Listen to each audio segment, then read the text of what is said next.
Now we are entering a fundamentally different era where agents autonomously take responsibility for end-to-end roles. Think about this like an AI teammate managing all of your onboarding workflows, an AI coworker handling contract review right from start to finish. The strategic imperative is clear. Those who architect thoughtfully for these agentic systems are going to be the leaders in the next decade of innovation. So even fully autonomous agents need limits and ability to escalate or invoke a human when they drift away from their desired path.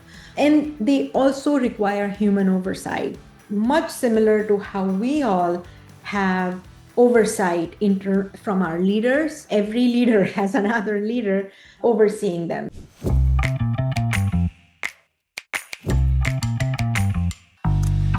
My name is Keyuri Anand. I'm an AI product leader at Clio. We build software for law firms, and I lead the legal billing product for Clio. All my career, I've spent building B2B SaaS products, worked at SAP, worked at Guidewire, and then now I lead AI products at Clio. I am also on the Products That Count advisory board and their AI advisory council. All right, so let's get right into it. We are talking about the agent shift. Like, what does it mean to go from generative AI as we currently know it to this new frontier of building fully autonomous AI agents that do complete roles? So, in today's AI systems, they're currently what we have, at least in the market, excel at fragments of work, such as you can have an agent that does summarization, you can have an agent that classifies things or recognizes patterns and makes predictions, but these are all individual agents. Now we are entering a fundamentally different era where agents autonomously take responsibility for end-to-end roles. Think about this like an AI teammate managing all of your onboarding workflows, an AI coworker handling contract review right from start to finish and knows exactly what to do with that contract depending on different scenarios that come up. Yes, it's far beyond rule-based automation that we knew. It's way ahead of generative AI, where we currently talk to any LLM of our choice. So you ask ChatGPT a question, meaning you invoke the generative AI model, and it will give you a result or an output. The next sort of frontier after generative AI came the AI agents, where you give an agent a goal. So you say, here are 200 pictures, go and sort them, figure out which one of them are cats, which ones of them are dogs, and then it will do that. It will make tool calls like do web search, things like that. All of this is available in practice in the work right now. But where in B2B SaaS space, the fundamental shift or the most exciting thing that comes into play is when all of this can come together and does and is capable of doing tasks that a person, an employee in a specific, like for example, a law firm, a billing manager does everything. And if you can build agentic AI systems that work together and take on complete roles, that's where the real fundamental shift is happening as we speak. So what does this mean for product leaders? This shift of capabilities from like individual fragmented capabilities to complete roles introduces a lot of new challenges around coordination of all these different capabilities and agents, drift when one agent does what it's supposed to do, but the other three downstream don't actually do. What about trust? Like, are consumers, are companies, organizations actually ready to trust AI agents to replace complete roles? And how do you think about governance? These are all the challenges that current product leaders have to think about, wrestle with. So, all of that said, the strategic imperative is clear. Those who architect thoughtfully for these agentic systems are going to be the leaders in the next decade of innovation. At least that's my prediction. So, we say owning a role, like having agents be fully autonomous and do complete roles. What does this actually mean? So, even fully autonomous agents need limits and ability to escalate or invoke a human when they drift away from their desired path.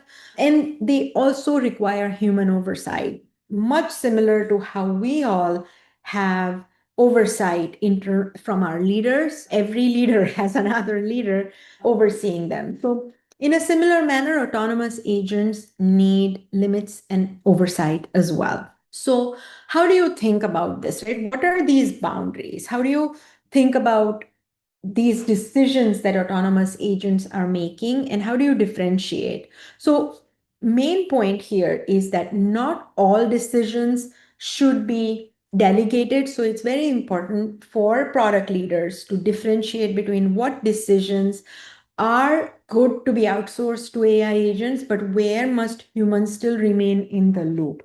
Things such as hiring decisions, or things such as legal signing off on some specific documents. These are still good decisions where humans need to be in the loop. Also defining when must an agent pause or escalate. So when an agent has conflicting data, what should it do? Should it just make the decision, or like putting these guardrails in place to say, if you run into these edge case scenarios, definitely escalate to a human.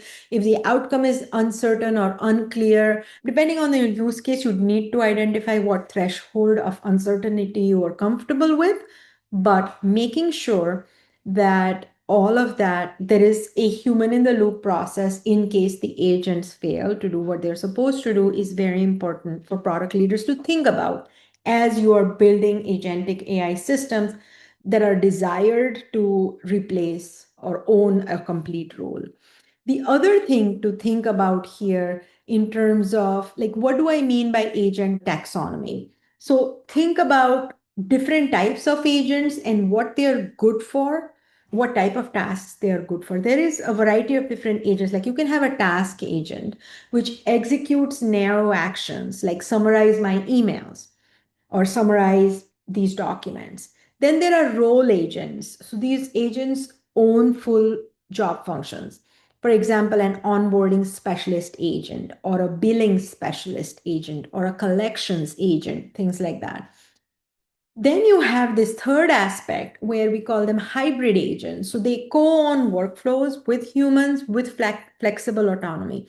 So think of these as coding co-pilots. These are more like assistants to actual people, like developers who are doing the role of development. Co-pilots are a good example of hybrid agents. So make sure you know what is the task at hand and which type of agent is going to be the best fit.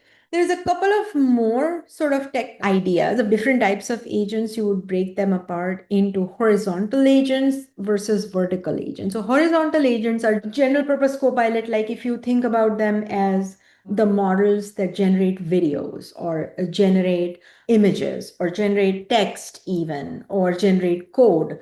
All of these are general purpose copilots. And then you have vertical agents, which are deeply specialized for specific domains like legal billing agents, banking, like finance, loan application agent, or healthcare appointment setter agents.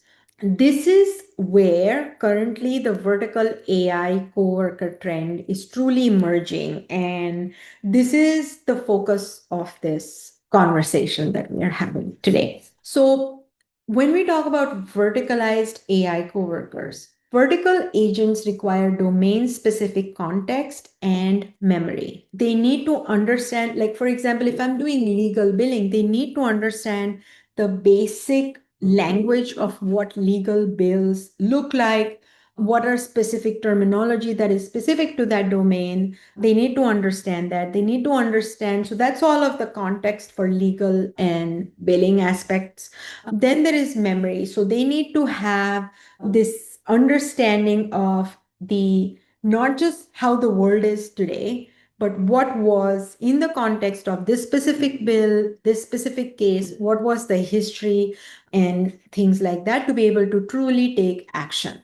So far, the key thing that I want you to remember is in your current organization, think about what type of different agents, what are different workflows, what are different use cases where each one of these type of agents can fit into play. Are there narrow task bots, so task agents that can do specific individual tasks? Where might general copilots fit in your current organization's workflow? And then do you have roles in your current organization that can truly be built out as full role teammates, or is your organization highly regulated and is hybrid agent or hybrid systems the kind of the right way to go?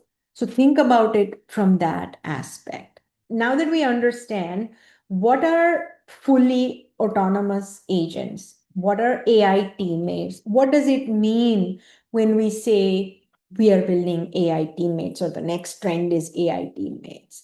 Now let's look at what's been happening and what are some of the general industry predictions that we have in this space. So Gartner predicts that over 40% of agentic AI projects will be scrapped by 2027 due to unclear ROI and maturity gaps. So that's a negative sort of a prediction that we see.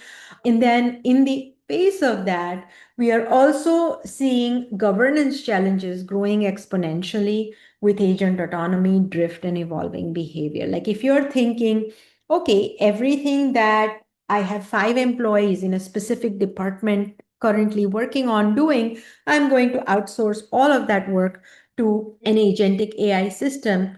There is definitely going to be a higher level of governance required.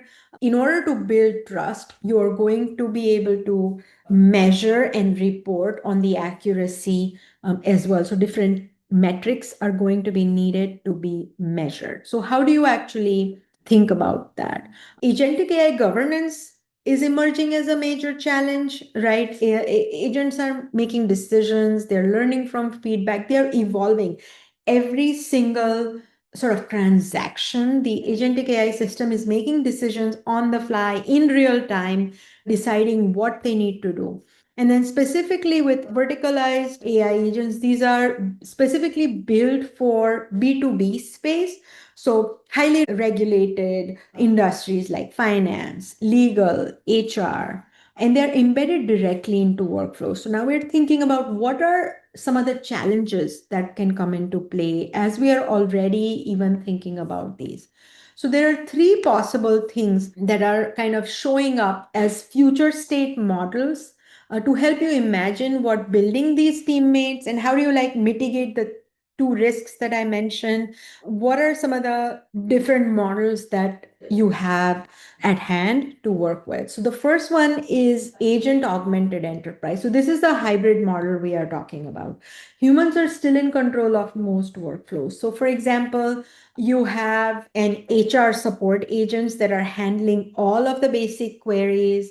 They are scheduling interviews, they are taking care of all the paperwork that needs to be sent when hiring needs to happen. They are executing on all of the key decisions, but the key decisions such as what pay package to offer or whether or not somebody gets hired, these are key decisions that are still with humans because they're taking on the lower risk kind of activities and leaving the human critical decisions that require human judgment with the humans.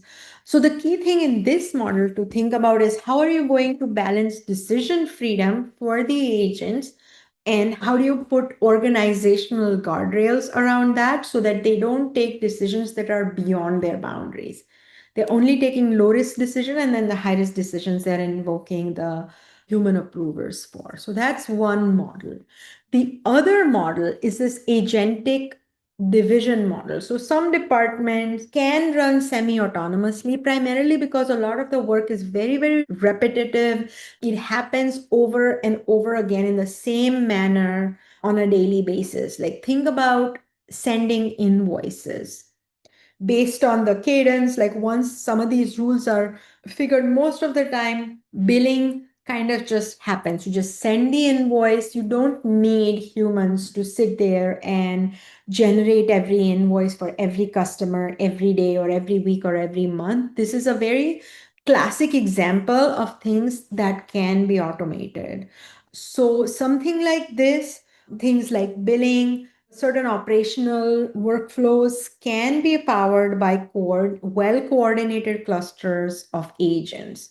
So this is not saying that the agents are completely taking over. Humans are supervising, reviewing, and intervening during extreme edge cases, but almost on a daily basis, 98% of the work is done by these agentic divisions. One example is in procurement.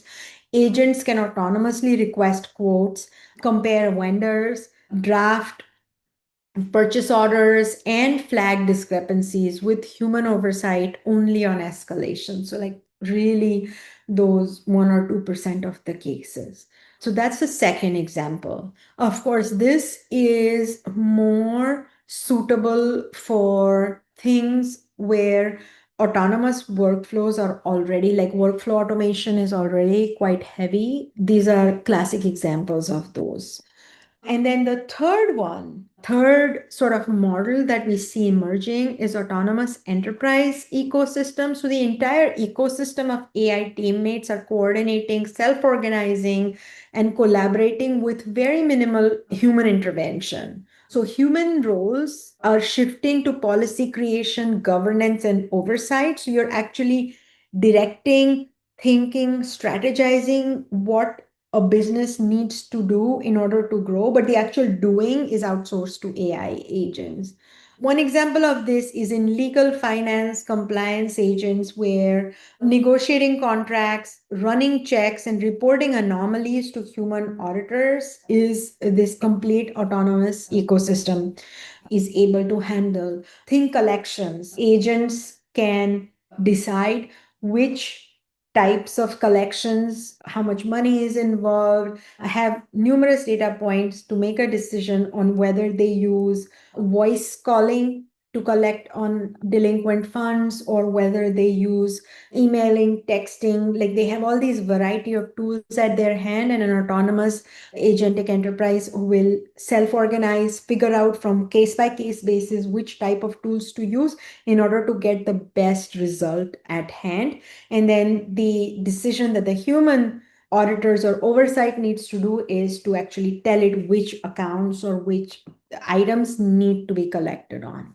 So these are the main kind of three strategic tension axes that you will come across. And key thing to think about here is each scenario, each of these scenarios, each of these models involve trade-offs. So your organization's choices will be shaped by how you navigate these tension between these three models, where you prioritize autonomy versus control, where you prioritize innovation versus risk, and where do you think you need specialist agents that do just one thing really, really well versus generalist agents that can take action on the fly. Knowing that these are the three different models that are evolving help us move from just reacting and picking the next most exciting thing and applying to our organization, but actually being very strategic about which scenarios or which workflows are better suited for each one of these models. And so you kind of prevent the new technology from happening to you and your organization versus you're architecting it very intentionally. So now let's talk about architecting these. When we say we are architecting it, how do we think about building such agentic AI frameworks? Like, how do we make them scalable, flexible? And the best way to go about this is to leverage existing frameworks such as LangChain, True AI, AutoGen by Microsoft. These are existing agentic toolkits. You need not construct them from the ground up, use what's available in the market. These are frameworks available for modular agent development, so you can build and iterate fast and focus on outcome versus the actual building from the ground up. It's perfectly okay to use any one of these toolkits that are readily available, well tested in the market as well. When we think about modular design, it's important to think about how do you want to, based on the previous three models that we talked about, what are some of the standard layers of APIs that you want to have? How do you want these agents to communicate with each other? Consider, like, intentionally think about what type of states they're going to persist, what session history they need to have, how is one agent going to retrieve information and be able to capable to pass it off to the other. So for example, take a large complex role and break it down into smaller micro agents which have clear responsibility. One such example comes to mind is, let's talk about collections, right? So if you're building a collections ecosystem, you need to have one agent that's actually picking, identifying all the accounts that need to be collected upon. Then you have a second agent that's actually looking historically which accounts, which type of accounts, and all the data points that you have access to consider and make a plan on how each of these accounts need to be collected upon, like where you're going to use voice agents versus where you're going to send autonomous email reminders versus where you are going to be sending text messages. So the second agent is just purely planning on what needs to be done. The third agent then and passes that information to the third agent. The third agent is now actually executing on those plans. So for the few accounts that you want to make voice calls, the third agent is actually making tool calls and sending a request to the voice agents. It's also sending a request to the email agents that are going to be sending emails. And so the execution is with one specific agent, and then it's further broken down into sub agents depending on whether they want to make voice calls versus they want to make emails or text message reminders for collections. And then the fourth agent is watching for the money to come in and knows exactly what needs to be done with the money, how it needs to be applied, and things like that. And then you have a fifth agent that's like a chief agent, which is watching the sub agents to make sure that they are doing what they need to do. So in order for this kind of an architecture, a modular design, to be successful, each micro agent should have clear responsibilities and constraints. This reduces the risk and improves your own observability. So let's talk about now safety modules, right? So we're talking about key responsibilities and constraints and how do you actually reduce risk and improve observability. So governance as a service layer between agents and system is important. This is where humans are actually drafting policies, they are identifying the requirements on what validation layers, they are adding rules for also making sure that guardrail enforcement is happening. Observability is big in this area. You want to constantly be able to observe the task and the calls that the agents are making, getting alerts back for anomalies, and basically have comprehensive audit trails so you can, if you need to, recreate every step that the agent took to go from one point to the next in order to be able to figure out where something failed if it does fail. Clear ownership is important. You want to make sure that every agent is mapped to business outcomes and exactly knows who is the actual owner from a compliance perspective, who has clear ownership of each of the aspects. So as you go from one agent to say hundreds of agents, you'll need infrastructure that supports these governance layers, multi-agent orchestration, and makes updates and then also resolves conflicts. One key aspect of scalability and orchestration here is agent coordination. Eventually, you will have multiple agents that are working in the same sort of organization, but in different roles. Like you will have sales agents, HR specific org role agents. In order to make sure, just like us humans, we are working in different departments, but constantly coordinating across boundaries between departments, you need to have rules identified for these agents. So clear protocols on how to resolve conflict when one agent's goals and tasks are adversely affecting the other one. So conflict resolution protocols are important. Priority arbitration is also important, like defining what the actual outcome is and in what priority order, so agents can execute based on these arbitrations if a conflict happens, and then shared memory access so that every other agent has this idea or context of what's happening organization org wide.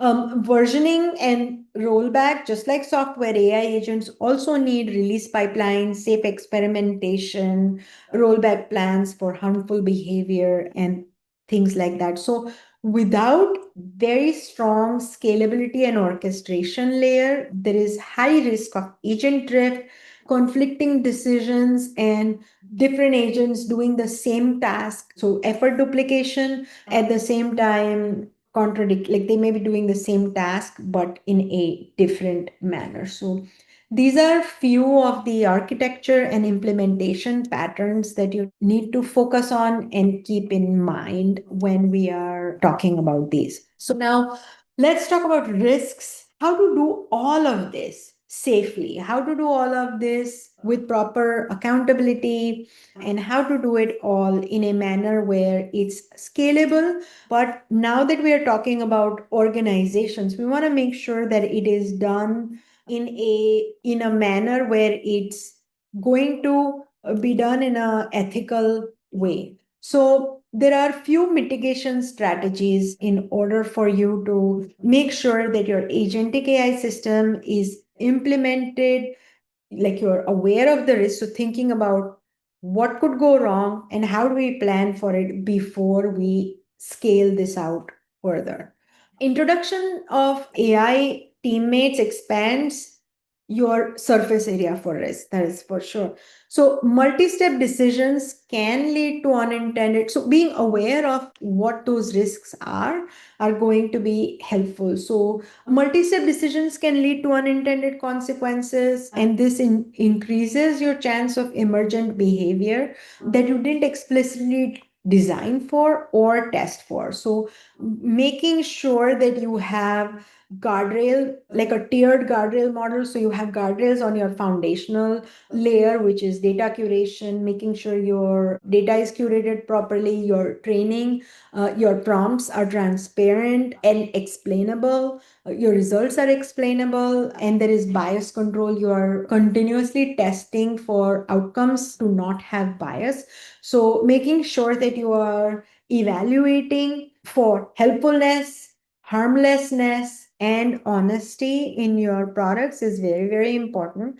Now, also your output safety mechanism. So you have constraints and your red teaming to proactively catch edge cases, and then just making sure that there is continuous testing in place, data governance, continuous testing and monitoring is in place, and the way the products are designed are explainable. Every decision that the agents are taking, they are explaining the thought process and how that decision was arrived to help you with more issue resolution. And then of course having the telemetry in place, so observability tooling needs to be done properly. Human override capability is a must, where humans realize that something's going wrong, they should be able to intervene and stop it from going wrong any further than that.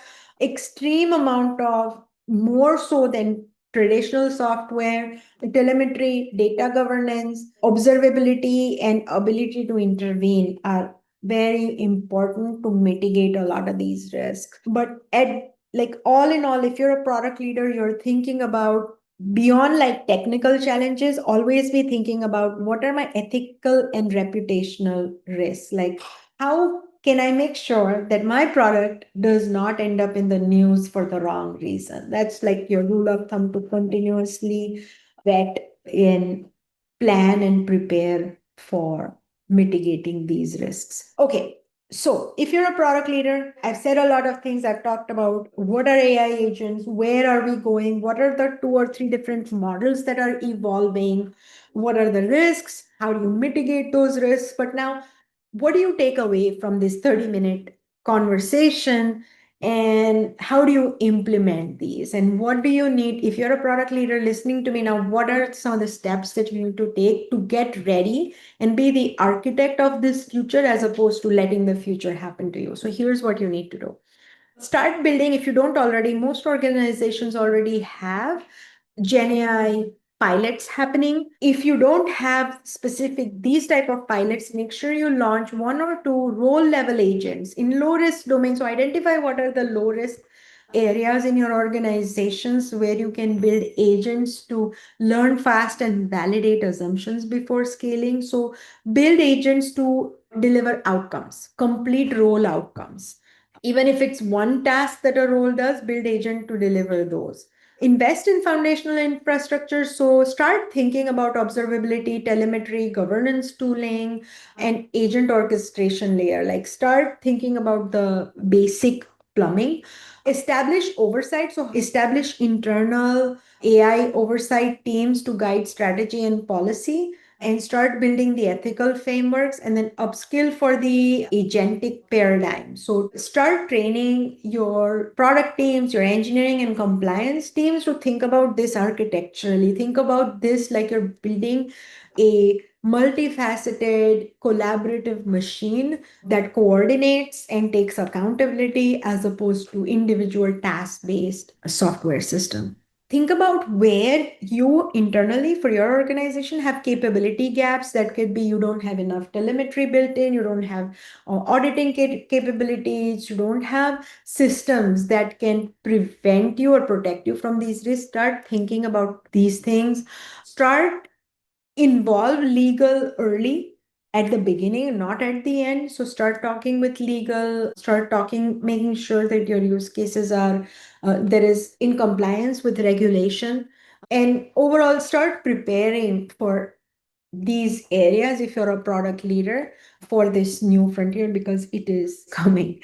Overall, the organizations that are going to win in this space are not just going to deploy point solution agents, they'll architect overall outcomes. They're optimized for delivering outcomes. They'll architect governance, they'll build foresight disciplines, and cultivate strategic resilience for an agentic future.